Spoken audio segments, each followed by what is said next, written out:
ஆண்டவராக இயேசு கிறிஸ்துவின் திருப்பெயராலே நான் உங்கள் ஒவ்வொருவரையும் ஆசீர்வதிக்கிறேன், வரவேற்கிறேன்.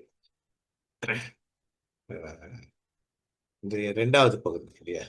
இன்றைய கிறிஸ்தவத்துக்கு இந்த தவக்காலம் அல்லது லெந்து காலம் தேவையா? இது அடிப்படையில் தான் பார்க்கிறோம். போன முறை நம்ம பார்த்தோம் இல்லைங்களா? ஒரு பகுதி பார்த்தோம். அது பிறகு 2வது பகுதி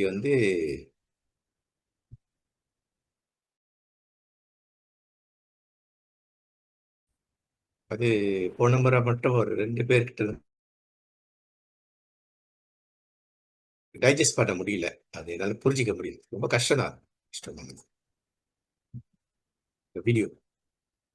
அது இருக்கிறதுலயே அந்த வீடியோ தான் ரொம்ப ரொம்ப லீஸ்ட். அதை விட படுகொடூரமா இருக்கும். எல்லாம் இந்த இந்த தாலிபான், ISIS இவங்க பண்றது தான். இவங்க பண்ணினது இந்த விஷயங்கள் எல்லாம் முக்கியமா கிறிஸ்தவர்கள் எப்படின்னாக்கா பெயருக்கு கிறிஸ்தவர்களா இருப்பாங்க, உண்மையா கிறிஸ்தவர்களா இருப்பாங்க. 3வது அவர்கள் மிஷினரிகளா இருப்பாங்க, ஊழியக்காரர்களாக. அவங்க முக்கியமா ஈராக்ல, ஈரான்ல அந்த பகுதிகளில் இருக்க மேலை நாட்டு கம்பெனி, ஆயில் கம்பெனிஸ் அது இது எடுத்துருப்பாங்க இல்லைங்களா? அதுல ஒர்க் பண்ற என்ஜினியர்ஸ் அந்த மாதிரி அவங்களாம் அந்த கிறிஸ்டியன்ஸ் பெரும்பாலும் அப்படிதான் இருப்பாங்க. பேருக்கு அவங்க அந்த நாடுகளுக்கு மிஷினரி ஊழியம் பண்ணணும். இவங்களதான் அவங்க இந்த மாதிரி மிகவே கொடூரமானதெல்லாம் இருக்கும். ஏன் அதை போட்டேனாக்கா, இப்பேற்பட்ட கொடுமையை முதல் நூற்றாண்டுல அப்போஸ்தலர்களும் சீடர்களும் அவர்களை பின்பற்றிய கிறிஸ்தவர்களும் அனுபவித்தார்கள். ஒரே காரணம் என்னன்னாக்கா, அவர்கள் கிறிஸ்தவர்கள் என்பதற்காக மட்டுமே கிறிஸ்துவை அறிவித்தார்கள். அவர்களை சீடராக்கும்படிக்கு, அவர்களை நற்செய்தி அறிவித்து அவர்களை சீடராக்கும்படிக்கு. நோக்கம் என்னன்னா, எப்படி இயேசுவின் வருகையில அவங்க ஆயத்தமா இருக்கணும் தான் மையமா. அதுல மிக மையமாக அப்போ முதல் இரத்த சாட்சிகள்னா யூதர்கள் கிறிஸ்துவை ஏற்றுக்கொண்டவர்கள். அதன் பிற பிற இனத்தவர்கள். அது கிட்டத்தட்ட அந்த 3 நூற்றாண்டு வரைக்கும் அது தொடர்ந்தது. அதான் நம்ம பார்த்தோம். அப்ப இன்னைக்கு பார்க்கும்போது இன்னும் கொஞ்சம் பாருங்க, தவக்காலம் அல்லது லெந்து காலம் இல்லையா? அல்லது இதனுடைய இதனுடைய நோக்கம் என்ன? ஆரம்ப கால கிறிஸ்தவத்துல இது இந்த லெந்து காலத்துக்கு தங்களை ஆயத்தப்படுத்திக்கிறாங்க. தயாரிப்புல தங்களை ஆயத்தமாச்சிட்டு இருந்தாங்க. அது எப்படி இருந்ததுனாக்கா, பொதுவா கிறிஸ்தவம் எல்லாருக்கும் பொதுவானதா இருக்கும். ஆனா இந்த லெந்து காலம் தனியானதா இருக்கும். ஒவ்வொருவருக்கும் ஒவ்வொரு கிறிஸ்தவருக்கும் இது தனி. தன்னை தன்னை ஆயத்தப்படுத்தி வச்சுக்கிறதுக்காக பர்சனல் ஒன் அப்படின்னு. அது தனித்துவமானது. அப்போ இன்னைக்கு இந்த தனித்துவம் எது, தனித்துவம் எதுனா, இன்னைக்கு நம்ம திருவிருந்தும் அப்படிதான். திருவிருந்தும் தனி தனி தனிப்பட்டது, தனித்துவமானது, சுப்பீரியர் ஒன். தனித்துவம்னா ரொம்ப ரொம்ப சுப்பீரியரானது சொல்லணும். இல்ல வேற ஒரு ஆங்கில வார்த்தை கூட இருக்கு, உடனே ஞாபகத்துக்கு வரல. அதை நான் தனிப்பட்டது, பர்சனல், தனி தனி யூனிக். தேங்க்யூ ஐயா. யூனிக் ரொம்ப யூனிக்கானது. அப்ப திருவிருந்து ரொம்ப யூனிக். ஏதோ நம்ம இந்த பிற இனத்தவரை போல போயிட்டு பிள்ளையார் கோயில்ல போயிட்டு சுண்டல் வாங்கி சாப்பிடுற மாதிரி, பெருமாள் கோயில்ல போயிட்டு பிரசாதம் வாங்கி சாப்பிடுற மாதிரி பண்ணிட்டு இருக்கோம். மாசம் மாசம் பண்ணிட்டு. நோக்கம் இதுதான். தங்களை தயாரித்து அந்த நாட்கள்ல நாம் கடவுளுக்கென்று சாட்சியாய் வாழ்வு, சாட்சி பகரும் வாழ்வு. அடுத்தது அந்த சாட்சி பகரும் வாழ்வு என்ன செய்யும்னா, மற்றவர்களுக்கு அறிவிக்கும், இயேசுவை அறிவிக்கும். மத்தேயு 28:18-19 செய்யும். அதுதான் அது முக்கியமானது. அப்படின்னா என்ன அப்படின்னு சொல்லி பார்த்தாக்கா, அது கனி தர வேண்டும். ஒவ்வொரு வருஷமும்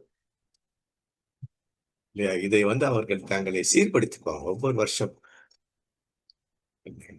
தாங்கள் சரியாதான் இருக்கிறோமா, தாங்கள் அதை செய்யாததுக்கு அப்ப மாசம் மாசம் இதை செய்வாங்க.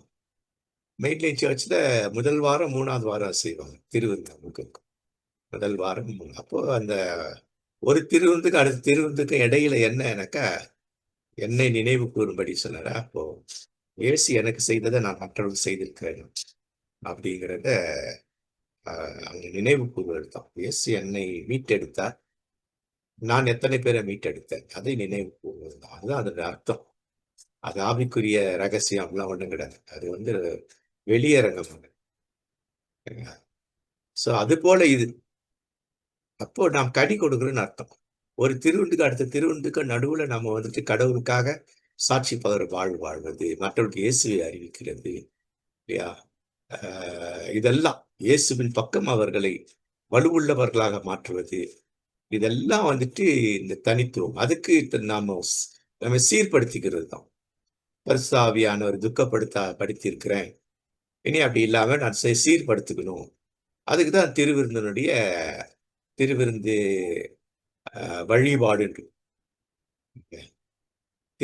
வழிபாடு, திருவிருந்து ஆராதனை முறை அப்படின்னு அதுல நம்ம சீர்படுத்திக்கிறது. அதுக்காகத்தான் கனித்தரும் வாழ்வுக்காக அப்படிங்கிறது இதுல முக்கியம். அப்ப இந்த லெந்து காலம் அப்படிங்கிறது தவக்காலம். தவம்னா நம்ம சீர்தூக்கி பார்த்துக்கணும். கடவுளிடத்தை நெருங்கி இருப்பதான் தவம். நெருங்கி அவரோடு கூட நடப்பது, அவருடைய வேகத்துக்கு நடப்பது. அப்ப அவரோட நடக்காமல் இருக்கலாம், அல்லது வேறு பாதைக்கு போயிட்டு இல்ல அவர் அவர் வேகத்தை விட குறைவான வேகத்தில் நடக்கலாம், வலுவிழந்திருந்தா நடக்கும். அப்ப அதை தவிர்த்து நமக்குள் ஒரு வசந்தம் இருக்கும், துளிர்க்கணும். ஆவியார் ஒவ்வொரு நாளிலேயும் ஆவியார் ஆளுகைக்குள் இருக்கும் பொழுது நாம் துளிர்க்கிறோம்னு அர்த்தம் இல்லையா? கனி கொடுக்கும்படிக்காக, இயேசுவோடு பயணிக்கும்படிக்காக. இது ரொம்ப முக்கியமான ஒரு விஷயம். அப்போ இந்த இதுவெல்லாம் இருக்கு இல்லைங்களா, தாவரங்கள்லாம், அது என்ன பண்ணணும்க்கா ஒவ்வொரு வருஷமும் தன்னை அது சீர்படுத்திக்குது. அதான் போன முறை பார்த்தோம். சீர்படுத்திக்கிறது, தன் இலைகளை எல்லாம் உதிர்த்து துளிர்ப்பதற்காக. அது உதிர்ப்பது கடினம். பாவத்தை நம்ம விட்டு உதிர்த்தல், அதான் அர்த்தம். அது அப்படிதான் ரிலேட் பண்ணாங்க ஆரம்ப கால திருச்சபையில. இந்த தாவரங்களோடு கூட இந்த காலத்தை ஏன் ரிலேட் பண்ண, அது எப்படி நல்ல கனி கொடுக்கிறதுக்கு பாவத்தை அது உதிர்க்க முடியாது. இலையை உதிர்த்தா அதுக்கு என்னன்னாக்கா ஒண்ணு சாப்பிட கிடைக்காது, பச்சையம் கிடைக்காது. அதுக்கு பச்சையமே கிடைக்கும். பச்சையம் அப்புறம் எங்க வளரும் இல்லையா? தண்ணி எல்லாம் இருக்கும், எல்லாம் இருக்கும், எரு இருக்கும், எல்லாம் இருக்கும், வளராது. அது உதிர்க்கணும். உதிர்த்தாதான் அது அந்த அடுத்த சைக்கிளுக்கு ரெடி ஆகும். அப்ப திருவிருந்தா அடுத்த சைக்கிள். இந்த மாசம்னா அடுத்த மாசத்துக்குள்ள நான் எப்படி இருக்கிறேன். அப்ப வருஷத்துக்கு ஒரு தடவை 40 நாளா அப்படி இல்லாதபடிக்கு இத 40 நாள் என்ன பண்ண, அடிக்கடி என்னை அந்த 40 நாள் அப்படிங்கிறது சுருக்கிக்கிட்டு, இல்ல அடிக்கடி இந்த உபவாசம் மாசத்துக்கு ஒரு முறை, சில வாரத்துக்கு ஒரு முறை, அது எப்படியோ குறைஞ்சது ஒரு 3 மாசத்துக்கு 4 மாசத்துக்கு ஒரு முறையாவது நம்ம இதை நாம் சீர்படுத்திக் கொள்ளும் காலத்தை நமக்கு இருக்கணும் இல்லையா? அப்போ அது சீர்படுத்திக்கூட நல்ல கனி. அப்ப அது கனி கொடுக்குறது சில பிரச்சனைகள்லாம். அப்ப அது கனி கொடுக்கணும் அப்படின்னாக்கா அந்த ஒவ்வொரு இதுலுமே செடி, மரம், செடி, கொடி எல்லாம் என்ன பண்ணுதுனாக்கா அதுக்கு தடையா இருப்பது களைகள். களை என்றால் பாவம். நம்மகிட்ட இருக்க பாவங்கள், களைகள். அதான் அப்ப தாவரங்கள் என்ன பண்ணணும்னாக்கா களைகள் தன்னை சூழ்ந்து வந்துடுச்சுனாக்க தன் சத்தெல்லாம் அது உறிஞ்சிக்கும்.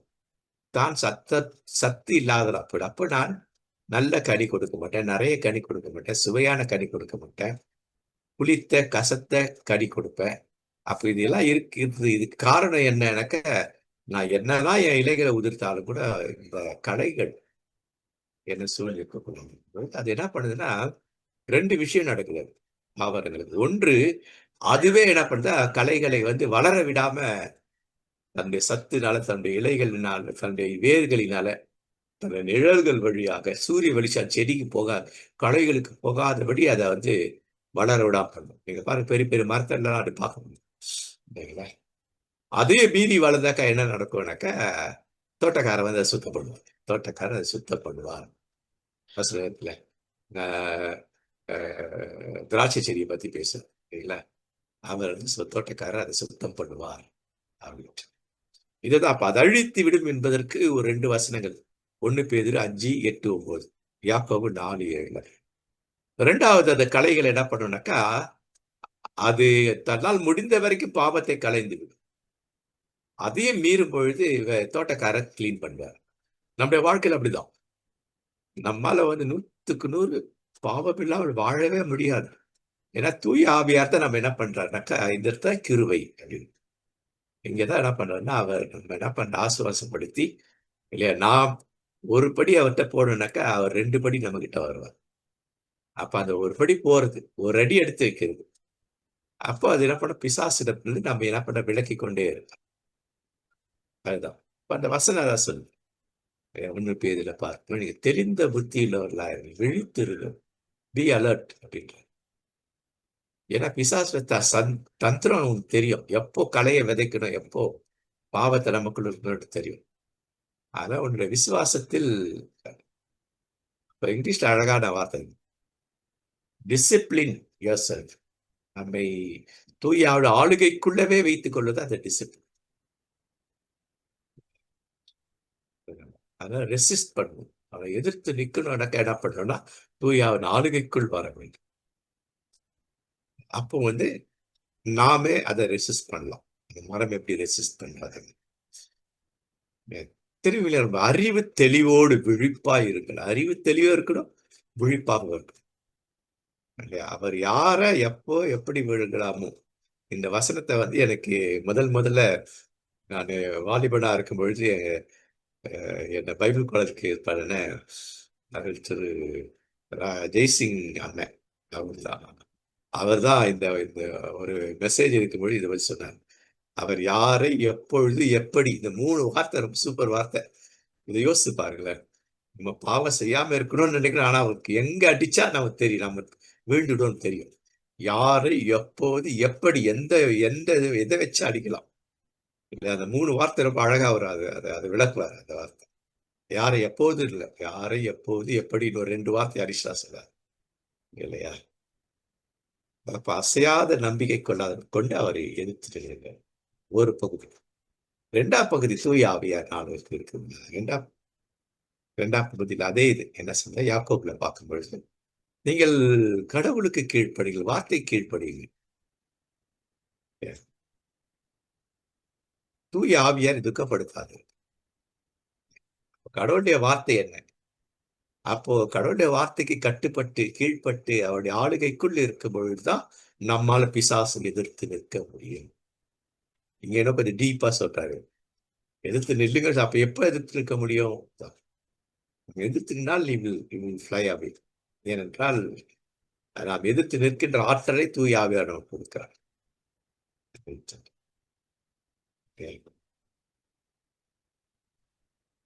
அடுத்து என்ன? 2வது பகுதி என்ன? இப்போ நாமே இதை செய்யலாம். நாமே நம் பாவங்களை நாம் ஒதுக்கி விழும்பொழுது தூய ஒத்தாசை செய்யும் பொழுது நாம ரெசிஸ்ட் பண்ண முடியும். ஆனா சில கேஸ் நம்மள முடியவே அந்த பாவத்தை விடவே முடியாது. இருந்தாலும் என்ன பண்ற, அந்த இடத்துல கடவுள் நமக்கு உதவி செய்யணும். அந்த இடத்துல கடவுள் தான் என்ன பண்றாரு, அந்த பிசாசை அழித்தொழிக்கிறார் அல்லது நம்மை விட்டு தூர அகற்றி போடுகிறார் ஒரு காலத்துல அப்படிங்கிற மாதிரி இந்த இன்னொரு உவமையை சொல்றாரு. ஃபுல்லா இந்த விதையை பத்தி உவமை தான் இருக்கும் இந்த 13ஆம் அதிகாரத்துல மத்தையில. அப்போ நம்ம கொஞ்சம் கொஞ்சம் நம்ம என்ன பண்ணுவோம், நம்ம கொஞ்சம் அலர்ட்டா இல்லாத நேரம் இல்ல. நித்திரை பண்ணுதல்னா என்ன அர்த்தம்னாக்க, நித்திரை பண்ணா நம்ம நம்ம கான்சியஸ்ல இருக்கலாம், அன்கான்சியஸ்ல இருக்கும். கான்சியஸ்ல பண்ற பாவங்களை அன்கான்சியஸ்ல பண்றோம்.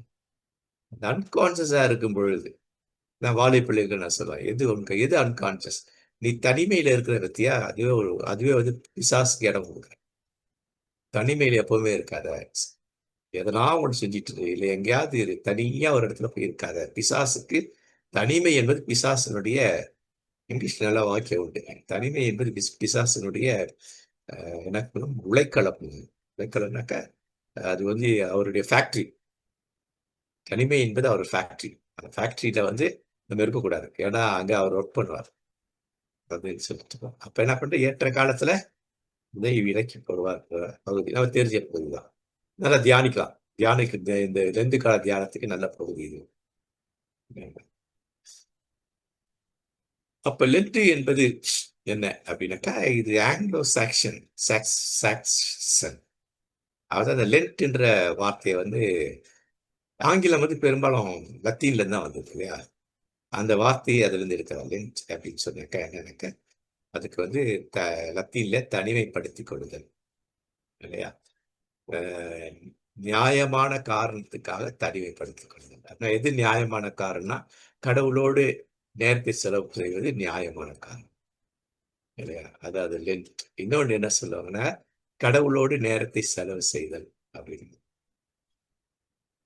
அப்ப அதுல இருந்து எடுத்த அந்த லென்த் அப்படின்னு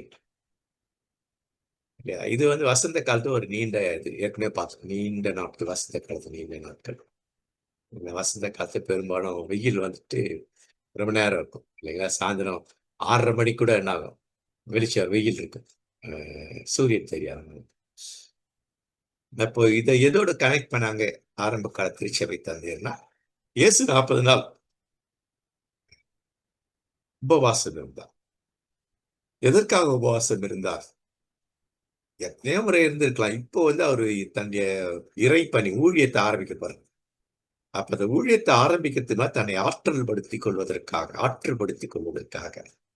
பலப்படுத்திக் கொள்வதற்காக, கடவுளுடைய ஆற்றலை முழுமையா பெற்றுக் கொள்வதற்காக அவர் இருந்தான்ற அதை கனெக்ட் பண்றாங்க. அதனால அவர் ஊழியத்தை பண்றதுக்கு அப்போ வந்து ஊழியம்னா வாழ்வு, அது ஒரு வாழ்வு. ஊழியம் என்பது ஒரு வாழ்வு. அப்போ நமக்கு ஊழியம் என்பது என்ன இல்லையா? கடவுளை ரிஃப்ளெக்ட் பண்றது தான் ஊழியம். இயேசுவை ரிஃப்ளெக்ட் பண்றது, வாழ்க்கையில ரிஃப்ளெக்ட் பண்றது. இயேசு என்ன பேசினார், இயேசு என்ன செய்தார், இயேசு என்ன செய்ய சொன்னார், இதுதான் ஊழியம். நல்வாழ்வு வாழ்வது, இயேசு பிடித்த வாழ்வு. அதற்கானது இது அப்படிங்கிறதுக்காக அந்த 40 நாள் அப்படிங்கிறத அவங்க தெரிவு செய்தாங்க. அப்ப இது வந்து சாம்பல் புதன் பாத்தீங்கன்னா 46 நாள் இருக்கும். ஆனா நடுவுல வர ஒரு 10 நாள் 6 ஞாயிற்றுக்கிழமைய அவங்க என்ன பண்ணுவாங்கன்னா ஒதுக்கிடுவாங்க. ஏன்னா அது கர்த்தருடைய நாள். 40 நாள் உபவாசம், உபம் பிளஸ் வாசம். பின்னாடி படிக்க போறோம் உபவாசம் என்ன. கடவுளோட அதிக நேரத்தை செலவு செய்யும். ஞாயிற்றுக்கிழமை கர்த்தருடைய நாள். அன்னைக்கு நம்ம கடவுளோடு கூட தான் இருக்கிறோம் இல்லையா? வழிபாடுல இருக்கிறோம். அது கடவுளுக்கு ஒதுக்குறோம். அதனால அது அதை மட்டும் ஒதுக்கிட்டு வந்தா 40 நாள். அதுதான் அவங்களுடைய வழிபாடு. ஞாயிற்றுக்கிழமை அப்போ இந்த நாள் எப்படி மாறுது? அது ஏற்கனவே பார்த்தோம். பின்னாடி இன்னும் டீட்டெயிலா பார்க்கலாம். அட்வென்ட் காலத்தை மையப்படுத்தும். இல்லையா? அட்வென்ட்னா ஃபர்ஸ்ட் அட்வென்ட் தான் கிறிஸ்டியன் கேலண்டர் ஃபர்ஸ்ட் முதல் நாள், மாசத்தின் முதல் நாள் அதுதான். அதுல இருந்து கணக்கிடுவாங்க. பிறகு அடுத்தது வர ஏற்கனவே நம்ம எடுத்திருக்கோம் அதை பற்றியெல்லாம். மகிமையின் காலம். இதுல 2 இருக்கும். மேற்கத்திய கிறிஸ்தவ திருச்சபைகளும், கிழக்கத்திய கிறிஸ்தவ திருச்சபைகளும் கொஞ்சம் கொஞ்சம் மாற்றம் இருக்கு. அது பின்னாடி பார்ப்போம். பின்னாடி பார்ப்போம். சும்மா இதை படிச்சு பாருங்க. அதை நம்ம எப்படியும் பார்க்க போறோம் டீட்டெயிலா. அப்ப நைசின் கவுன்சில்ல தான் 325 தான் இது வந்து 40 நாள். அதுக்கு முன்னாடி 40 நாள் எல்லாம் இல்லை. 7 நாள் ரொம்ப கடுமையா இருக்கு. 7 நாள் சாப்பிடவே கொடுக்கும் இல்லையா? அந்த காட்டுலயோ இல்ல கோயில்லையோ போயிட்டு இல்லையா கடவுளோட உட்கார்ந்து பண்றது அது ரொம்ப கொடுமையானது. ஏனென்றால் அவர்கள் அது எதுக்குன்னு நம்ம ஏற்கனவே பார்த்தோம். ஒன்று வந்து தங்களை வந்து திருவிருந்துக்கு ஆயத்தப்படுத்துறது. இன்னொன்று வந்து பாவம் செய்தால் மீண்டும் திருவிருந்தை கலந்து கொள்வதற்கு தன்னை தன்னை சீர்படுத்திக் கொண்டு திருவிருந்தை தகுதிப்படுத்துவதற்கு அப்படின்னு சொல்லிட்டு இதெல்லாம் வந்துட்டு அப்ப இந்த காலத்தை வந்து ஒரு 7-8 தலைப்புல சொல்லுவாங்க. லென்த் காலம், லென்டன் சீசன், துளிர் விடும் காலம், பட்டிங் சீசன் இல்லையா? ஃபர்ஸ்ட் சின்னதா அந்த பிங்கிஷ் வயலட் அல்லது பர்கண்டி கலர்ல அந்த செடி இருக்கும். அப்புறம் ப்ரௌன் கலரா இருக்கும் இலை. அப்புறம் பச்சை பசேல்னு இருக்கும். அல்லது துளிர் விடும் காலம். அது பட்டிங்கு தான் கண்டிப்பா அது கனி கொடுக்கும். நல்லா வளர்ந்து. தவக்காலம் மெடிடேட்டிங் பீரியட், மெடிடேட்டிங் சீசன் அப்படின்னு சொல்லுவாங்க. அடுத்தது வந்துட்டு இதை வந்துட்டு உபவாச காலம். பின்னாடி உபம் பிளஸ் வாசம், உபவாசம். கடவுள் அதிகமாக living together fervently with God. அந்த காலம் அப்படின்னு சொல்லுவாங்க. நம்மை ஒடுக்குகிற பாவத்தை தவிர்க்க மரம் எப்படி இலைகள் எல்லாம் கழித்து விட்டு தன்னை ஒடுக்கி கொள்கிறதோ அப்படி ஒடுக்க காலம். சுய வெறுப்பு, சுயத்தை வெறுத்தல், சுயத்தினால வேண்டி. ஏன்னா அதுதான் பாவம் பெருகுது. அதனால அந்த சுயத்தை வெறுக்கிறது அப்படின்னு சொல்லிட்டு அடுத்தது சீர்திருத்தும் காலம் அல்லது சீர்படுத்துவது, ரீஃப்ரெஷ் ஆர் யூ டர்ன், மடந்திருக்கும் காலம். அடுத்தது கனித்தர ஆயத்த காலம். கடவுளுக்கு ரிஃப்ளெக்ட் பண்ண போறேன், நான் இயேசுவை ரிஃப்ளெக்ட் பண்ண போறேன். அதனால கனித்தர ஆயத்த காலம் அப்படின்ட்டு இதை இது மாதிரி ஒரு 8 வகைகள்ல இந்த காலத்தை சொல்லுவாங்க. அப்போ இது ஏற்கனவே படிச்சான். இளம் இறை மக்கள் இல்ல, புது விசுவாசம், புதுசா மீட்பு பெற்ற ரட்சிக்கப்பட்டவர்கள், அவளை சீஷர் ஆக்குறதுக்கு இந்த காலம் ரொம்ப பயனுள்ளதா. சில தங்களை ஒடுக்கி சீர்படுத்தி வரும்பொழுதுதான் அவர்கள் சீடத்துவத்தின் மகிமையை தெரிந்து கொள்வார்கள் அப்படிங்கிறதுக்காக. அப்ப இன்னைக்கு ஃபாஸ்டிங் அப்படின்றது கொஞ்சம் பார்ப்போம். ஃபாஸ்டிங், கனித்தர ஆயத்தம். ஃபாஸ்டிங் உபவாசம், நோன்பு, உண்ணாமை, உண்ணா நோன்பு, ஒரு பொழுது. இந்துக்கள் அந்த ஒரு பொழுது, ஒரு பொழுதுனா என்ன, அவனுக்கு 2 பொழுது, ஒண்ணு பகல் பொழுது, இன்னொன்னு இரவு பொழுது. அங்க பகல் பொழுது முழுவதும் சாப்பிட மாட்டாங்க, அதான் ஒரு பொழுது இருக்கிறாங்க. இன்னைக்கு அது செவ்வாய்க்கிழமை இல்ல, அவங்க ஒரு பொழுது இருப்பாங்க, சாப்பிடவே மாட்டாங்க, எதையும் சாப்பிட மாட்டாங்க, தண்ணி கூட குடிக்க மாட்டாங்க. சரிங்களா? நம்முடைய உபவாசம் எப்படி இருக்குது? அரிக்கா பொழுது கூட நம்ம அப்படி இருக்க மாட்டோம் இல்லையா?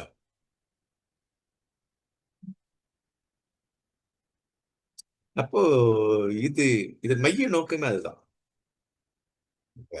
நம்ம ஆற்றல் மிக்கவரா மாத்துறதுக்கு இந்த காலம் ஒரு வாய்ப்பாக பயன்படுத்தி, இந்த காலத்துல நம்ம சீர்படுத்திக்கிட்டு அடுத்த அந்த வர 11 மாதங்களே நம்ம அப்பப்ப சீர்படுத்திக்கிட்டே இருப்போம். தினந்தோறும் சீர்படுத்துறதுக்கு இது ஒரு ஒரு ஸ்டார்டர், இது ஆரம்ப புள்ளி. இது ஒரு ஒரு ஒரு ஒரு ஒரு ட்ரைனிங் சீசன். இது இல்ல, ட்ரைனிங் சீசன் ரெடியா இருக்கு, அடுத்து நம்ம ஈஸியா பண்ண முடியும் அப்படிங்கிறதுக்காக.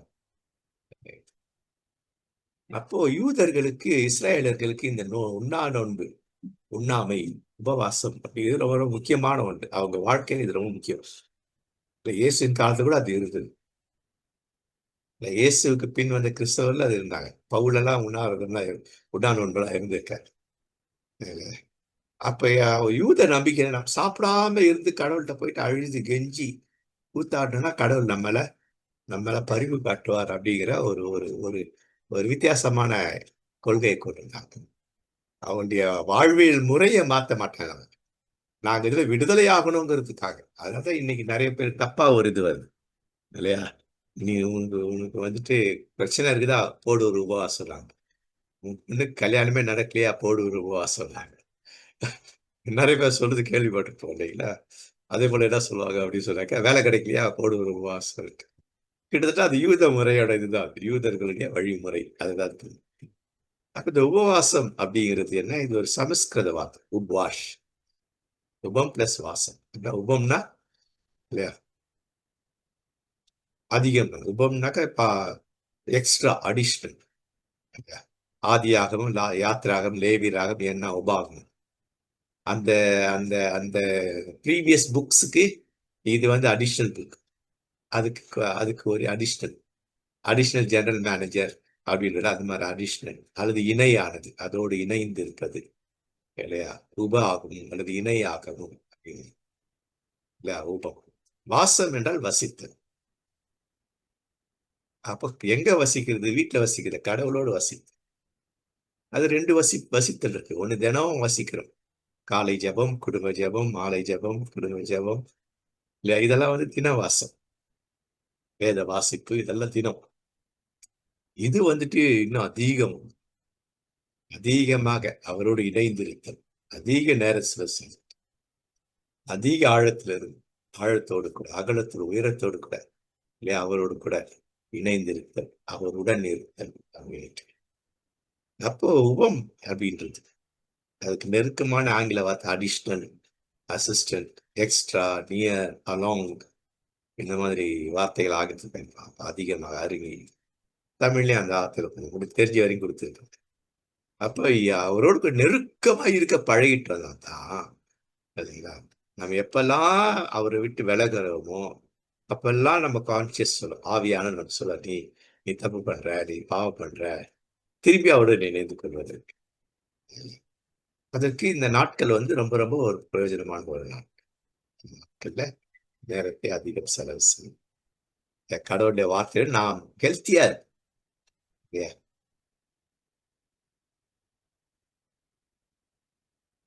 அப்ப இதெல்லாம் நீங்க படிச்ச அந்த உதவி, துணை, இணைந்து, நெருக்கமாக, உடன், சுருக்கமா, கடவுள்ட்ட சுருக்கமா இல்லாம. தினவாசம் சுருக்கமான வாசம். உபவாசம் விரிவான வாக்கு. விரிவான வாசம். வாசம்.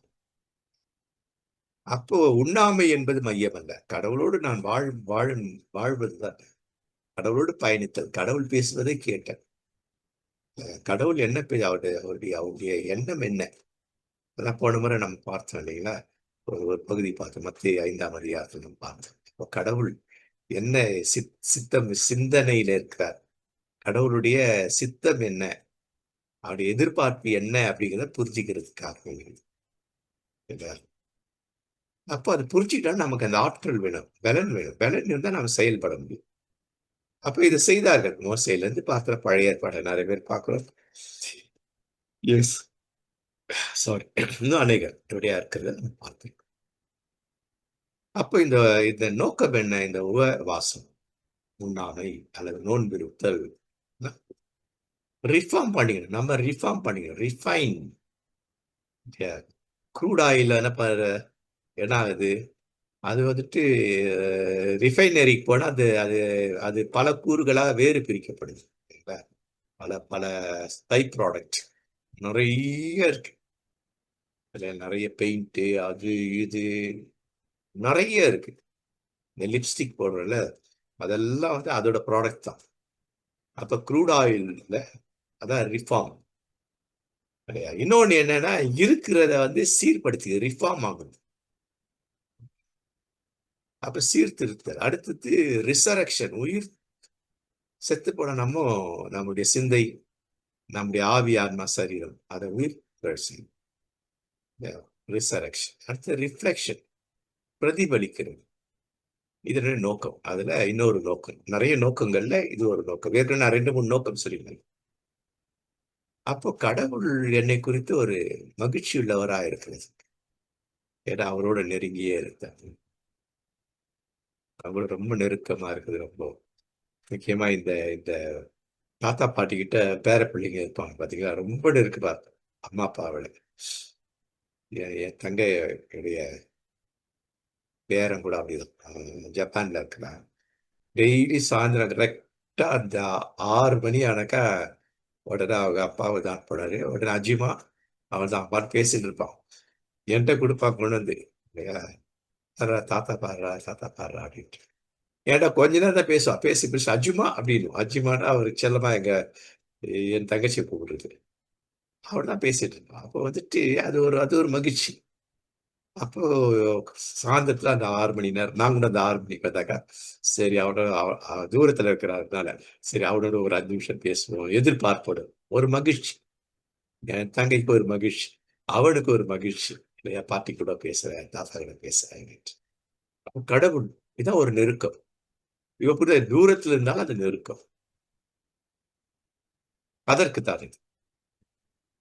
அப்போ அது உபவாசம் என்றால் அதிகமாக நேரத்தை எடுத்து செய்வதன் மூலமாக கடவுளும் மகிழ்கிறார், நாமும் மகிழ்.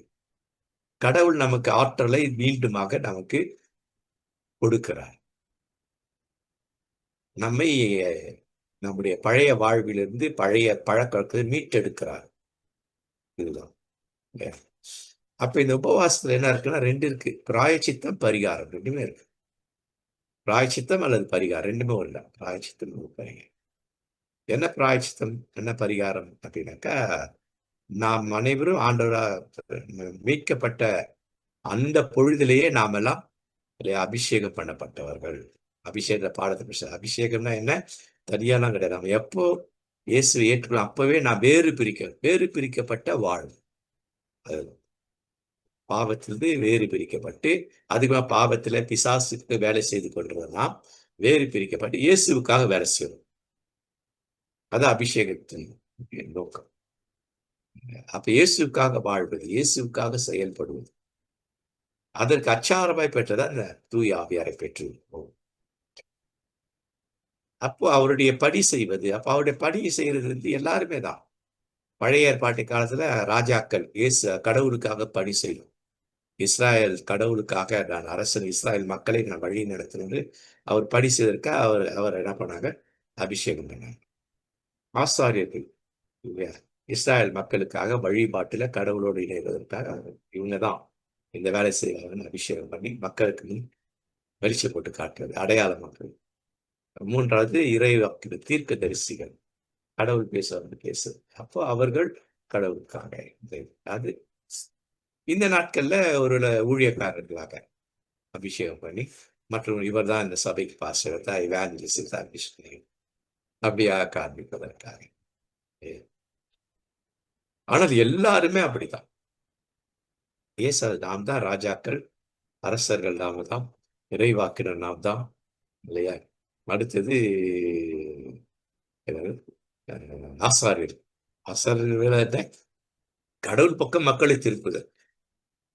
அதான் மத்தேயு 28, 18, 19, 20ன்னா அது ஆசாரிய ஊழியம், கடவுள் பக்கம் திருப்புறது. அதான் நம்ம மூன்றையும் பெற்ற விசேஷமான இல்லையா அபிஷேகத்தை பெற்றோம். அது தனியா போய் ஒரு அபிஷேகம், ஒவ்வொரு கூடுதல் அபிஷேகம் அது அல்ல, அபிஷேகம். அப்ப அதற்கென்று முத்திரை பெற்ற அந்த ஆவியானவரை துக்கப்படுத்தாது இருப்பது. அப்ப அதுக்கு என்ன பிராயச்சித்தம்? தன்னைத்தான் ஒடுக்குதல், தன்னைத்தான் வெறித்தல் இல்லையா? கடவுள் பேசுவதை நல்லா உள்வாங்கிக் கொள்ளுதல், உள்வாங்கிக் கொண்டு அந்த வார்த்தை நான் நடப்பேனா அப்படின்னா, நடக்க முடியும்னா என்ன காரணம்? நடக்க முடியாத எதெல்லாம் காரணம்? அப்ப நடக்க முடியாத எல்லாம் விட்டு கொஞ்சம் தான் நடக்கிற, இன்னும் நிறைய நடக்கும், நிறைய ஆற்றல் வேணும். இதான் தியானித்து அதை பெற்றுக்கொள்ள, இதான் பிராயச்சித்த பரிகாரம் அப்படி.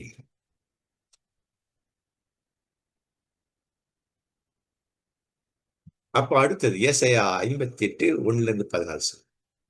அப்ப எது உபவாசம் சொல்றாரு? அப்ப சாப்பிடாம இருக்கிறத பத்தியே இங்க சொல்லல. பழைய ஏற்பாட்டுக்கால சாப்பிடாம இருக்கிறது முக்கியம்.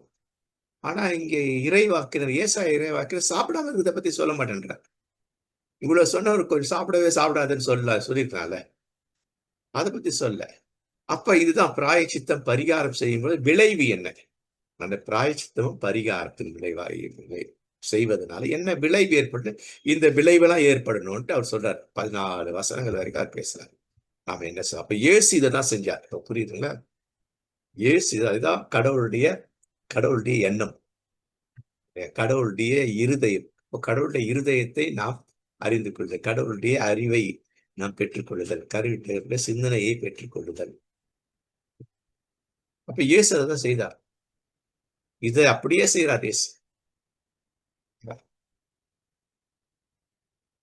அப்ப அது எப்படி இருக்கணும்? நம்முடைய இந்த இந்த 40 நாள் உபவாசமோ, ஒரு நாள் உபவாசமோ, 2 நாள் எப்படியோ எதோ, வாரத்துக்கு ஒரு முறை ஒரு 3 மணி நேரம் உபவாசமோ, 5 மணி நேரம், 6 மணி நேரம், ஏதோ ஒன்று. அது எனக்கு வந்து எப்படி பயன்படும் அப்படின்னாக்கா, எனக்கு ஆற்றலை பெறத்தக்க வகையில் அது இருக்கணும். அப்ப அதை பத்தி சொல்லணும். அப்ப நம்ம என்ன பண்ணோம்? சத்தம் விட்டு கூப்பிடு. இப்ப நீ கூப்பிட்டீனாக்கா, இப்போ நீ கேட்டீங்கன்னா கடவுள் என்ன பண்ணுவாருனாக்கா, உனக்கு வழிகாட்டுவார். அதான் அது வந்து இது வந்து ரைமிங் பேட்டர்ன்ல வரும். இது வந்துட்டு கவிதை நடையில இருக்கும். இது நீ மொத்த இது எடுத்து பார்த்தீங்கன்னா என்ன இருக்குன்னாக்கா, நீ கடவுளுக்கு பிரியப்பாது நீ கேட்கும் பொழுது கடவுள் என்ன பண்ணுவாரு? அதுக்கு உனக்கு வழி காட்டுவார். ரொம்ப நெருக்கமா இருக்க பிள்ளைங்க எனக்கு எனக்கு இதை வாங்கி கொடுனா வாங்கி கொடுப்பாங்க இல்லையா? எனக்கு எனக்கு எனக்கு கார் வாங்கி கொடுனா கார் வாங்கி கொடுப்பாங்க. எனக்கு கன் வாங்கி கொடுனா கன் வாங்கி கொடுப்பாங்க. எனக்கு ரியல் கன் வேணும்னா வாங்கி கொடுத்துருவாங்களா? இதான் வழி காட்டுதல். கடவுள் வந்துட்டு எப்படி நம்ம பேசணும், இந்த ஜெபம் போன முறை பார்த்தோம் இல்லையா? ஜெபம் அப்படின்னா என்ன இல்லையா? அவரிடத்திலிருந்து எது நியாயமானது அப்படிங்கிறத பெற்றுக்கொள்ளுதல். நியாயமானதுக்கு நேராக நம்ம நடக்கும். ஏன் என்று சொன்னால், இந்த உபவாசத்தின் நோக்கம் என்ன இந்த இடத்துல பார்க்கும் பொழுது, நான் ஆற்றல் பெற்று பணி செய்கிறேன். அதுதான் எனக்கு உபவாசம். விளைவு என்ன? நான் மற்றவர்களுக்கு, எனக்கல்ல. அப்போ மரம் தன்னை உதிர்த்து கனி கொடுக்குதுனாக்கா, பூ கொடுக்குது, எல்லாம் கொடுக்குதுன்னா தனக்கு கொடுக்கல, மத்தவங்களுக்கு தான் கொடுக்குது. அதான் கிறிஸ்தவம். அதனாலதான் ரொம்ப அழகா அந்த நாட்கள்ல எப்படியோ ஆவியானவர் இதை லிங்க் பண்ணி விட்டார். மரஞ்செடி கொடிகளை கிறிஸ்தவ இந்த இந்த வாழ்வு இல்லையா, இந்த இந்த இந்த லெந்து காலத்தோட கூட இணைச்சதுக்கு நோக்கம் வந்து ரொம்ப அழகா இருக்கும் இல்லையா. அப்ப இதுதான் சங்கீதம் திருப்பாடல் 17:1-2 இல்லையா. அப்ப கர்த்தாவே நியாயத்தை கேட்டருளும்னாக்கா, நம்ம இம்மெச்சூர்டா நியாயம் இருந்தாக்கா ஜெபத்துல தெரியும் இல்லையா. இல்ல நீ நியாயம் எதுன்னு எனக்கு தெரியும், நீ சொல்லிதான் எனக்கு நியாயம் தெரியுமா, அவ நம்ம தெரியும். நம்ம வந்துட்டு அப்படி கேட்கக்கூடாது, எனக்கு நியாயம் செய்யும் கேட்கக்கூடாது, அவருக்கு தெரியும். அப்ப நம்மளுடைய பிரேயர் வந்து மெச்சூர்டா மாறும் இல்லைங்களா. ஆண்டவரே இதை செய்யும், இதை செய்யும், இதை செய்யும் தான் கேட்கிறோம்.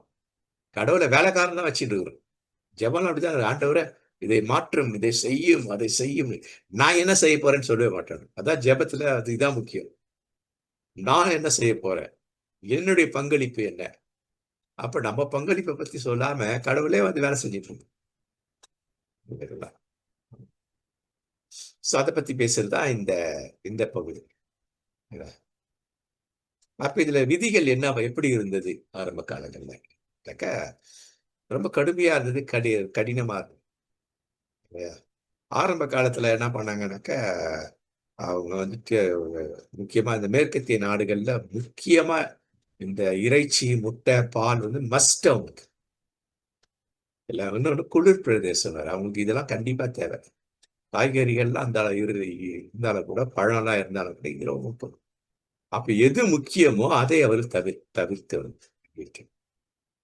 அவர் காலம் போக போக அது மாற ஆரம்பிச்சு.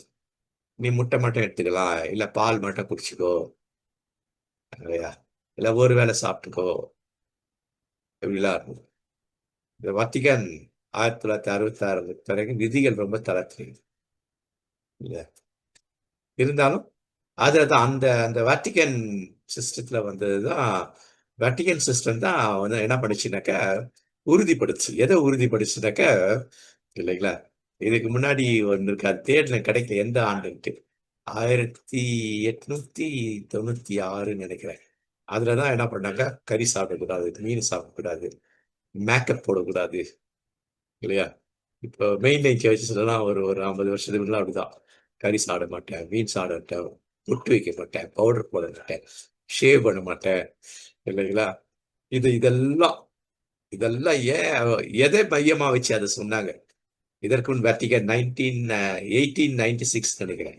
அதுல என்னன்னாக்கா, அதுல அந்த செலவெல்லாம் என்ன பண்ணுனா, அந்த பணத்தெல்லாம் போடு. இன்னைக்கு வந்துட்டு இன்னைக்கு நம்மகிட்ட கறி வாங்கணும், 1 கிலோ கறி வாங்கணுமா, கறி சாப்பிடக்கூடாது, கறிக்கு எவ்வளவு காசு, 300 ரூபாயா, அதை எடுத்து வச்சுட்டு இல்லையா. அடுத்த நாள் இந்த இந்த எப்படி இந்த அந்த அந்த 46 நாட்களும் ஞாயிற்றுக்கிழமை உட்பட அந்த கல்லாம் எடுத்து வச்சு அந்த பணத்தை கோயில்ல கொண்டு வந்து கொடு.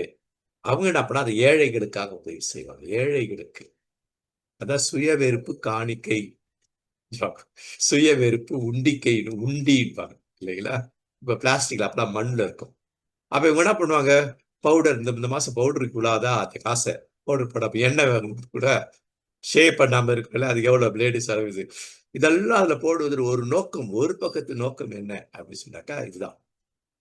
அதன் ஊடாக என்ன பண்றோம்னாக்கா, ஒன்று வந்து நாம் நம்மை நம்மை நம் உடலை கொஞ்சம் கொஞ்சம் ஒடுக்குகிறோம், மனதை ஒடுக்குறோம், ஆத்மாவை ஒடுத்து சீர்படுத்துகிறோம். அடுத்தது ஏழைகளுக்கு உதவி செய்யும். இதுதான் இப்ப இதான் ட்ரெடிஷன். புரிஞ்சுச்சுங்களா. அது நியாயமான ட்ரெடிஷன், பலன் தரும் ட்ரெடிஷன், பயனுள்ள ட்ரெடிஷன். இன்னைக்கு எப்படி இருக்குது பாருங்க, அதெல்லாம் செய்ய மாட்டாங்க. ஆனா அந்த உண்டியல் கொண்டு வந்துருவாங்க இல்லையா. குட் ஃப்ரைடே அன்னைக்கு காலையில போறதுக்கு முன்னாடி என்ன பண்ணுவாங்க இல்லையா, ஒரு 10 500 நோட்டை உள்ள, இல்ல 20 500 நோட்டு, இல்ல 50 500 நோட்டை உள்ள சரி கொண்டு வந்து அதை போட்டுப்பாங்க இல்லையா. அது ஒவ்வொரு நாளும் செய்ய வேண்டியது போட்டுட்டு, அதுவும் எதுக்கு போடுவா, சிலர்லாம் பாத்தீங்கன்னா எப்படி இருக்குனாக்கா, அதை உடைச்சு அவங்க பேரை போட்டு லிஸ்ட்ல போடுவாங்க. சுய வெறுப்பு காணிக்கை கொடுத்தாங்க, இல்ல இவர் எத்தனை ஆயிரம் கொடுத்தாரு, மாறி போயிடுச்சு பாருங்க. அந்த அந்த ட்ரெடிஷன் வந்துட்டு எதற்கு, நம்முடைய ஆவி ஆன்மா சரீரத்தை பலப்படுத்துறதுதான் ட்ரெடிஷன் எப்பவுமே. அதை பலப்படுத்தலைனாக்கா அது பயனுள்ள ட்ரெடிஷன், பயனற்ற ட்ரெடிஷன். இன்னைக்கு பயனற்ற ட்ரெடிஷனா மாறி போயிடுச்சு. ஏதோ ஒண்ணு போட்டு விட்டுடும் இல்லைங்களா? அப்ப யார் நிறைய போட்டிருக்காங்க பார்க்கலாம். இல்லையா? அடுத்த இது வைப்பா அதை லிஸ்ட்ல போடுவாங்க. சேவேர்ப்பு காணிக்கை வர வேண்டிய யார் யார் பேர் போட்டு எந்தெந்த குடும்பம் ஏதாவது இவங்க எல்லாம் யார் யாரெல்லாம் கம்யூனியன் இருக்கிறாங்களோ அவங்க எல்லாம் ஃபுல் மெம்பர் ஆயிடுவாங்க. காலேஜ் படிக்கிற பிள்ளையா தான் அந்த பிள்ளைக்கு ஒரு இது மெம்பர்ஷிப் வந்துடும். அந்த பிள்ளை அம்மா அப்பாட்ட வாங்கிட்டு அது ஒரு இது போடணும். இருக்குதுங்களா? இவ்வளவு விஷயங்கள் இதுக்குள்ள வரும். அப்போ அதன் பிறகு பிறகு பிறகு அது நோக்கமே போயிடுச்சு. ஆனா நான் கூட என் வாழ்க்கையில ஆசைப்பட்டேன். 40 நாள் அந்த 46 நாள் கறி மீனே தொடக்கூடாது அப்படின்னு ரொம்ப ஏதாவது ஒரு முட்டை சாப்பிட்டுருவேன். எல்லாம் போயிட்டேன். ஃப்ரெண்ட்ஸ் வீட்டுக்கு போவேன் இல்லைங்களா? அது என்னால இருக்கவே முடியல. நிறைய பேர்லாம் இருந்திருக்காங்க அந்த காலத்துல. எங்க இவங்கெல்லாம் சொல்லுவாங்க. எங்க நான் சொல்லுவேன், எங்க நிறைய பேர் சொல்லுவேன், எங்க எங்க என்னை வழிகாட்டின தலைவர்கள், என்னடா ஒரு 46 நாள் உன்னால இருக்க முடியலையாடா? அது இன்னும் எனக்கு அது செட் ஆகவே இல்லை. ஆனா நான் அதெல்லாம் அது அது முக்கியம்னு நினைக்கல. நான் கறி மீன்லாம் சாப்பிடுவேன். அதை இன்னைக்கு கூட முட்டை சாப்பிட்டேன். ஓகேங்களா? அது முக்கியம் அல்ல. எப்ப ஏழைகளுக்கு என்னால உதவி செய்து கொண்டுதான் இருக்கு. அது எப்போ நடக்குதா? இந்த நாள்ல தான் செய்யணும். அப்போ ட்ரெடிஷன்ஸ் இருந்தது. அதான் இல்ல சுயவெறுப்பு, தன்னை தாழ்த்துதல், விட்டொழித்தல் இல்லையா? அப்ப இதெல்லாம் பயன்படாத பாரம்பரியமாயிடுச்சு. பாரம்பரியங்கள் பயன்படுத்துவது ஆன்மீகத்தை வளர்ப்பதற்காகத்தான் பாரம்பரியங்கள். பழைய ஏற்பாட்டு பாரம்பரியங்களும் அதுதான் இல்லையா? அந்த அந்த அந்த அந்த அந்த அந்த டேபர்னல் இல்லையா? அது அது அது அது அது அவங்க ட்ரெடிஷன். அங்க நடக்கிறதெல்லாம் ட்ரெடிஷன். ஏசு 2 ட்ரெடிஷன் சொன்னார். ஃபாலோ பண்ணி சார். ஒண்ணு திருமுழுக்கு, இன்னொன்று திருவிழா. அது ஒரு ட்ரெடிஷன். இப்ப அந்த ட்ரெடிஷன் எப்படி இருக்குது? யூஸ்லெஸ் ட்ரெடிஷனா இருக்கு. போயிட்டு பிள்ளையார் கோயில்ல இது வாங்கி சாப்பிடுற மாதிரி தான் மாசம் மாசம் போய் சாப்பிட்டுட்டு வந்துட்டு இருக்கோம். புரியுதுங்களா? அப்ப ட்ரெடிஷன் உண்மையான நோக்கம் என்ன? அதை நாம் சிந்திக்கணும். நான் இதோடு நிறுத்தலாம் என்று நினைக்கிறேன். மேற்கத்திய திருச்சபை, கிழக்கத்திய திருச்சபைகள்ல எப்படி எடுத்துடலாம்னு நினைக்கிறேன். நேரம் எடுத்துடலாம். ஒரு 10 நிமிஷம் தானே முடிச்சிடலாம். இதோட முடிச்சிடலாம். இங்கும் கிழக்கு திருச்சபை, மேற்கு திருச்சபை. கிழக்கு திருச்சபைனா கிழக்கத்திய திருச்சபைகள், கீழே திருச்சபை, மேற்கத்திய திருச்சபைனா இல்லையா? அதாவது இதுக்கு மேற்கத்திய நாடுகள் இல்லையா? இப்போ இஸ்ரேல்லாம் கிழக்கத்திய நாடுகள், கிழக்கு கிழக்கு பகுதி, உலகத்தின் கிழக்கு பகுதி.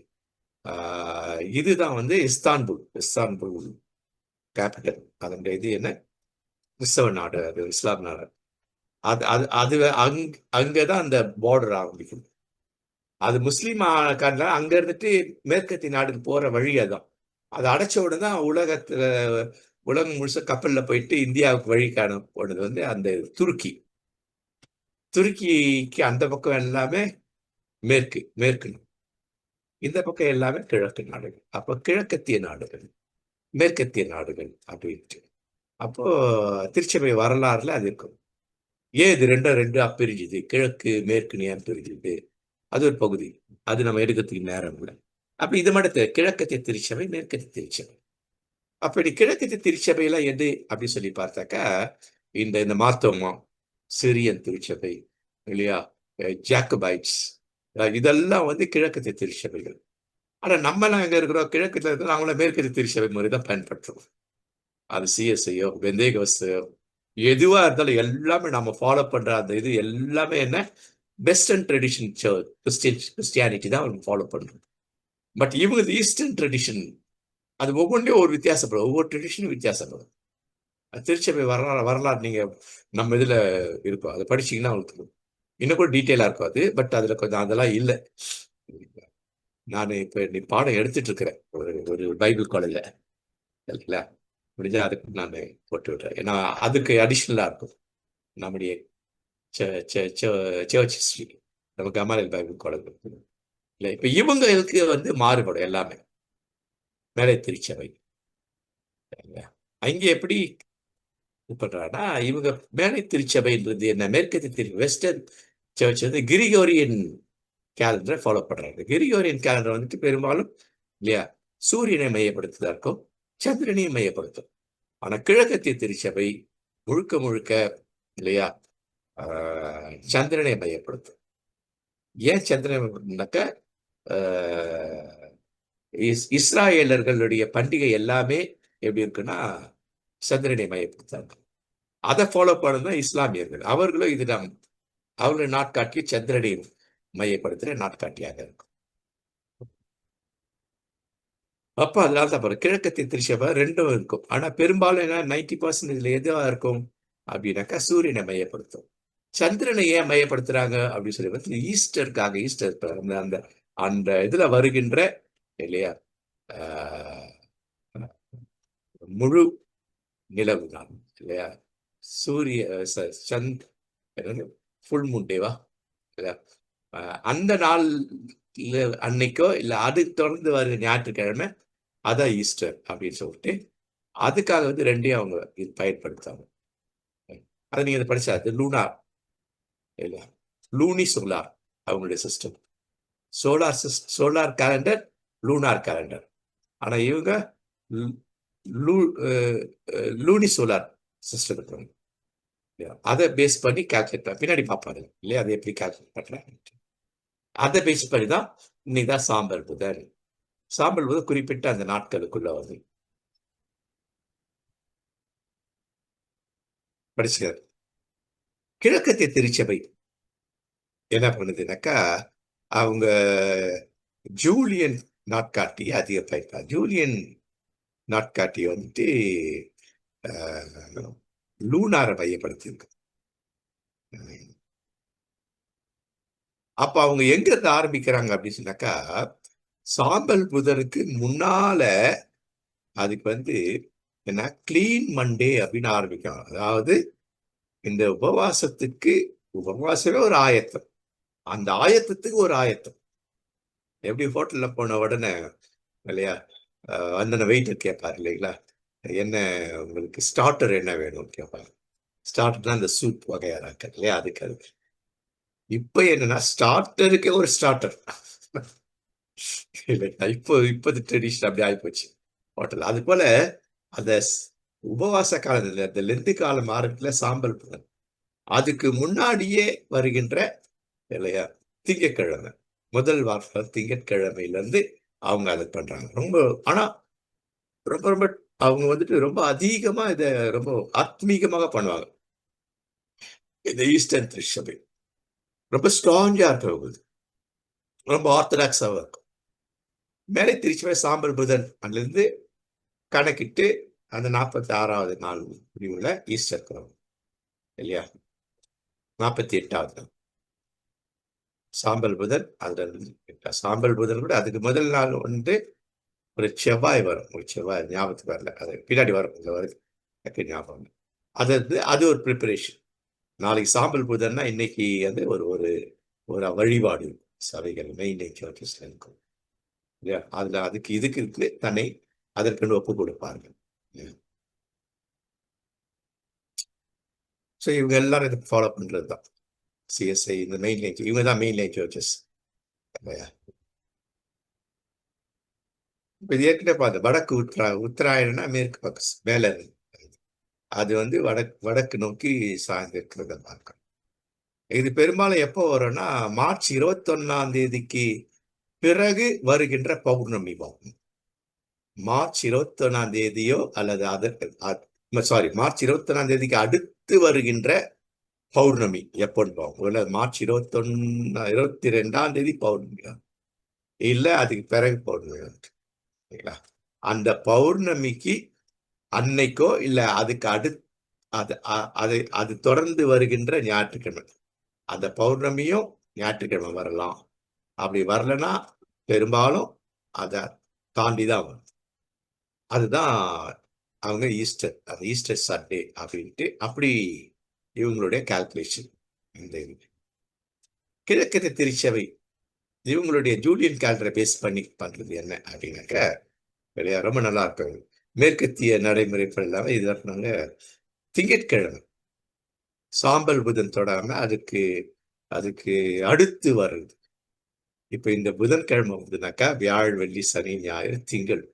ஆனா மேற்கத்திய திருச்சபை இல்லையா, லென்ட்னு ஸ்டார்ட் பண்ணிடுவாங்க. ஆனா இவங்க லேட்டா ஸ்டார்ட் பண்ணுவாங்க.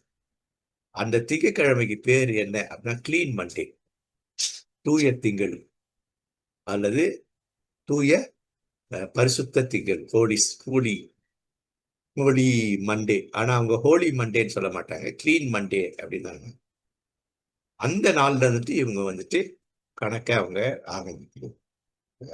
அப்ப அது எல்லாமே பின்னாடி போவோம் அவங்க. அப்ப ஈஸ்டர் அப்படிங்கிறது அது 48வது நாள் வந்து அவங்க வந்து ஈஸ்டர் சண்டேன்னு மாட்டாங்க, பாஸ்கா சண்டே. பாஸ்கா எப்படி கால்குலேட் பண்ணாங்க அதை பேஸ் பண்ணி இவங்க பாஸ்கா சண்டே அப்படின்னு, ஈஸ்டர் சண்டே வந்து பாஸ்கா சண்டே, ஈஸ்டர் பாஸ்கா சண்டே அப்படின்னு, பஸ்கா ஞாயிறு அப்படின்னு சொல்லி. அப்ப இது வந்து இவங்க ஈஸ்டர் முடிஞ்சதுக்கு பிறகு இவங்களுக்கு அந்த டேட்ஸ் வந்துட்டு ஃபாலோ பண்றது.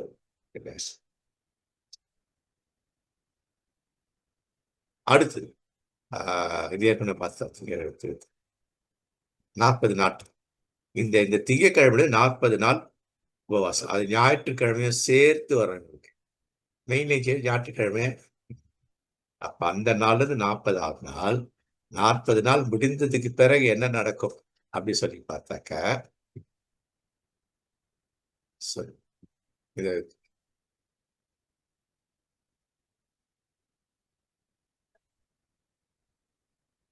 குட் ஃப்ரைடேக்கு அடுத்த சனிக்கிழமை வருது. அதுக்கு பேர் லாசரஸ் சாட்டர்டே. லாசர் எப்படி உயிர் தெழுந்தார், அப்படி இயேசு உயிர் தெழுந்தார். லாசருவை கடவுள் உயிர் தெழச் செய்தார் இயேசுவின் வழியாக. அவர் கடவுள் இயேசுவை உயிர் தெழச் செய்தார்.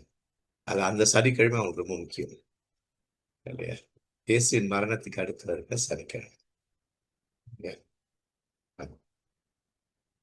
அதை பேஸ் பண்ணிக்கிட்டு இவங்க அப்போ அவங்க கிளீன் மண்டேல ஆரம்பிச்சு இல்லையா, பாம் சண்டே அதுக்கு முத்திய வெள்ளிக்கிழமை, பாம் சண்டேக்கு முன்னாடி வெள்ளிக்கிழமை, அது வந்து அவங்களுக்கு அந்த வெள்ளிக்கிழமையிலேருந்து அவங்களுக்கு வந்து என்னக்கா ரொம்ப கடினமான உபவாசம். ஏற்கனவே உபவாசம் பக்காவா இருப்பாங்க அந்த 40 நாட்கள்ல. இந்த காலகட்டம் இன்னும் ரொம்ப கொடூரமான, முஸ்லீம்களை தான் நம்ம நினைப்போம் தண்ணி எச்சில் கூட விழுங்க மாட்டாங்க, அதை விட கடுமையா இருப்பாங்க இல்லைங்களா. நிறைய பேர் தெரியாது எனக்கு. இஸ்லாமிய தான் தண்ணி கூட குடிக்க மாட்டாங்க 40 நாள். இவங்க அந்த மாதிரி உபவாசம் இருக்கும். நிறைய விஷயங்கள் இருக்கும் இதுல. ஈஸ்டருக்கு 7 வாரங்கள் இதை நான் பேசுனதுதான், நீங்க படிச்சீங்கன்னா அதுதான் புரியணும். அப்ப சுத்தமான திங்கக்கிழமைக்கு முன்னாடி இன்னும் ஒண்ணு இருக்கும். சுத்தமான திங்கக்கிழமை வந்து இல்லைங்களா, அங்கதான் லென்த்து காலம் ஆரம்பிக்கும். அதுக்கு முன்னாடி 4 வாரம் முக்கியம் அவங்களுக்கு. அது வந்து ப்ரிப்பரேஷன். அதுக்கு ட்ரையோடியன்ஸ் ட்ரையோடியன்ஸ் அப்படின்னு அது 4 வாரங்கள் ஆயத்த காலம் இல்லையா. உதாரணத்துக்கு இந்த இந்த இந்த வருஷத்துல அவங்களுக்கு பிப்ரவரி 23ஆம் தேதி என்ன பண்ணுவாங்க அப்படின்னு சொல்லி பார்த்தா தவக்காலம் ஆரம்பிப்பாங்க, சுத்த திங்கள் வரும். நமக்கு அதுக்கு அதுக்கு முன்னாடி புதன் வந்துடும் இல்லைங்களா, அதுல ஆரம்பிக்கும் இல்லைங்களா. அடுத்தது அப்ப இந்த ஆயத்த பகுதி என்ன அப்படின்னாக்கா கிளீன் மண்டே, தவக்காலம் ஆரம்பிக்கிறதுக்கு முன்னாடி 4 வாரம் ட்ரையோடியன் சண்டேஸ், ஆயத்த ஞாயிற்றுக்கிழமைகள் 4 வாரம். அப்ப கடவுளோட கூட நெருங்கி இருக்கிறதுக்கு நிறைய விஷயங்கள் செய்யறாங்க. மற்ற மெயின்லைன் சர்ச்சஸை விட ரோமன் கேத்தலிக்ஸ் விட இவங்க கடவுளோட நெருங்கி இருக்கிற விஷயத்துல ரொம்ப அதிகப்படியாவே செய்யறாங்க இல்லையா. ரொம்ப அதிகப்படியான விஷயங்களை இவங்க செய்யறாங்க, நேரங்களை ஒதுக்குது இல்லைங்களா. புனித வாரம் 40 பாஸ்கா வழி நடக்குது, ஏற்கனவே சொன்னது இறை மக்கள் தேடி இந்த படம் இது ரொம்ப முக்கியம். முடிச்சுக்கிறாங்க. ட்ரையோடியன் சண்டே ஃபர்ஸ்ட் சண்டே எப்போ வரும்னாக்கா பிப்ரவரி மாதம், இந்த வருஷத்துல பிப்ரவரி 1ஆம் தேதி போயிடுச்சு. அப்போ இந்த முதல் சண்டேல என்ன பண்ணாங்கனாக்கா ரிப்பன்டன்ஸ் வித் ப்ரைட், தமிழ்ல இங்கிலீஷ்ல ரெண்டுலேயுமே தமிழுக்கு வந்துடும் சண்டே. தவக்காலம். அப்போ மனம் திரும்புதல், பெருமையா இருக்க மனம் திரும்பும். அதுக்கு அவங்க எது தலைப்பு எடுக்காங்கன்னாக்கா, ஒவ்வொரு வருஷமும் எடுக்கிறது என்னன்னாக்கா, ஆனா வித்தியாசமான கோணங்கள் எடுப்பாங்க. வரி வசூலிக்கிற இல்லையா? மத்தேயு பரிசேயர பத்தி. வரி வசூல் எவ்வளவு பெருமை பிடிச்சோம் அப்படின்னு தெரியும். இல்லைங்களா? அதை பேஸ் பண்ணி, இல்ல வரி வசூலிப்பவர் மற்றும் பரிசேயரின் நியாயம். வரி வசூலிப்பவர் என்ன பண்ண பெருமை உள்ளவர்.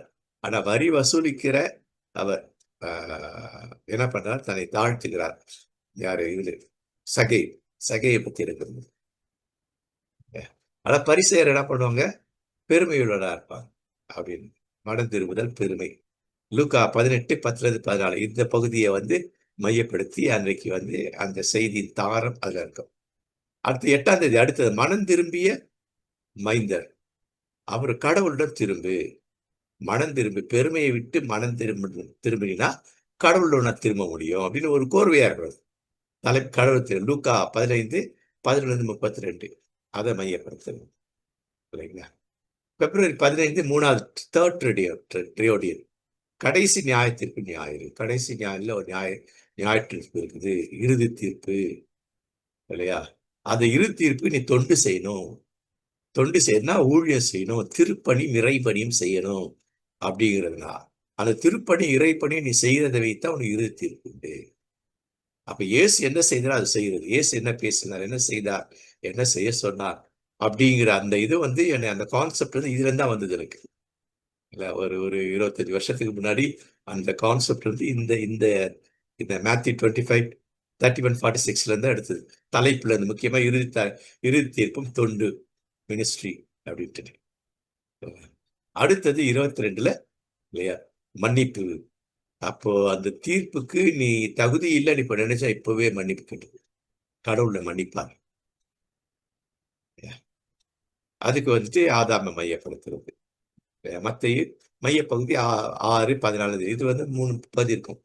ஓல்ட் டெஸ்டமென்ட் ஒன்று இருக்கும், அப்புறம் திருப்பாடல் இருக்கும், கடிதங்கள் இருக்கும், அப்புறம் காஸ்பல் ஒன்று இருக்கும். சரிங்களா? அடுத்தது 2ஆம் பகுதி. அதுதான் என்ன பண்ணுதுன்னா, இந்த இந்த இதுல இருந்து ஆரம்பிக்குது. கிளீன் மண்டேல இருந்து ஆரம்பிச்சு இது வரைக்கும் ஈஸ்டருக்கு முன்னால வரைக்கும் வரும். 40 நாட்கள் எல்லாமே சேர்த்து அதுக்குள்ள வரும். இல்ல இல்ல இதுக்கு பாம் சட்டைக்கு முன்னாடி வரைக்கும் வருவது இல்லைங்களா? இதுல இருக்கு Lazarus Saturday before palm Sunday. Palm சண்டேக்கு முதல் சனிக்கிழமை இல்லையா வருதுல அது. அதுல என்னென்ன வரும்? குருத்தோலை ஞாயிற்றுக்கிழமை, கொஞ்சம் சுத்தத்து வருது, லாசரஸ் சனிக்கிழமை, இதெல்லாம் வந்து அதுக்குள்ள வருங்க. ஸோ இதெல்லாம் நீங்க படிச்சா தெரியும்.